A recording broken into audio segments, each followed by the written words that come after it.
আজকে এই প্রাপ্তি যে অনুষ্ঠানটা হয় আমরা করি প্রতি ৩-৪ মাস অন্তর অন্তর, সেইটা করছি। যদিও এখনও এই নির্বাচনের ব্যস্ততা রয়েছে, তার মধ্যেও আমরা করছি।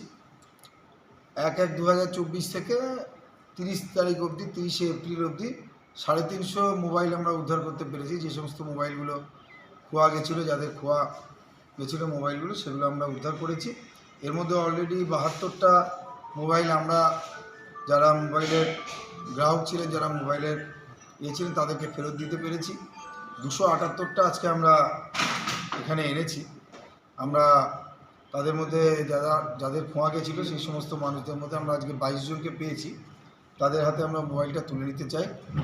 এটা একটা বলতে পারেন পুলিশের সঙ্গে সাধারণ মানুষের একটা যোগাযোগের একটা জায়গা, যে সাধারণ মানুষ এই জায়গাটায় আমাদেরকে ভরসা করতে পারে যে পুলিশ এই কাজগুলি করছে। এবং ডায়মন্ড পুলিশ সবসময় স্থানীয় মানুষদের সঙ্গে আছে, পাশে আছে। আমরা এই বার্তাটা দেওয়ার জন্যই মূলত এই অনুষ্ঠানটা করা। যারা প্রাপকরা যারা আজকে এখানে এসছেন, তাদের প্রত্যেককে আমরা অভিনন্দন জানাচ্ছি। তাদের প্রত্যেককে আমরা বলছি যে সবসময় ডায়মন্ড পুলিশ আপনাদের পাশে আছে। যে কোনো বিপদে বা যে কোনো অসুবিধায় আপনারা আমাদেরকে কল করুন, আমাদের কন্ট্রোল রুমে জানান, থানাতে জানান। আমরা সবসময় আপনাদের সঙ্গে সহযোগিতার জন্য প্রস্তুত। ধন্যবাদ। টোটাল